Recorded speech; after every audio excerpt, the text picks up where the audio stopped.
BCS preliminary পরীক্ষায় আসা ইংরেজি সাহিত্যের উপরে বিগত সালের প্রশ্নগুলোর ধারাবাহিক আলোচনায় থেকে শুরু করছি।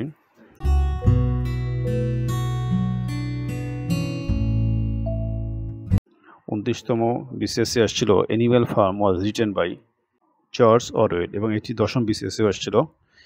জর্জ অরওয়েলের উল্লেখযোগ্য অবদানগুলোর ভিতরে ছিল অ্যানিম্যাল ফার্ম 1984 নামের দুটো উপন্যাস।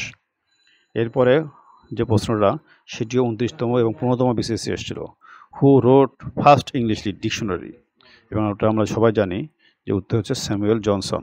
স্যামুয়েল জনসন 1709 থেকে 1784 সাল পর্যন্ত সময়কালে তিনি ছিলেন একজন ইংলিশ লেখক, এবং তিনি 1755 সালে প্রথম dictionary of the English language নামে একটি ডিকশনারি প্রকাশ করেন।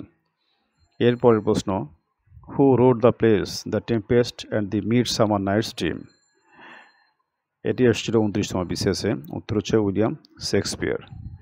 এরপরের প্রশ্ন সেটি হচ্ছে find out the odd man out, অর্থাৎ as I lay dyeing.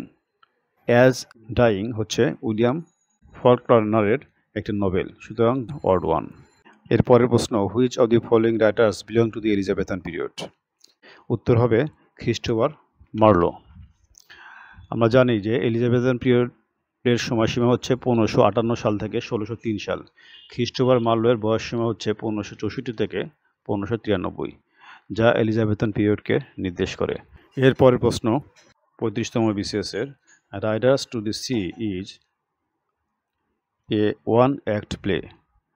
JM Synge এর রাইডার্স টু দি সি একটি ওয়ান অ্যাক্ট প্লে, একটিমাত্র অ্যাক্ট এবং একাধিক সিন নিয়ে রচিত এই প্লেটি।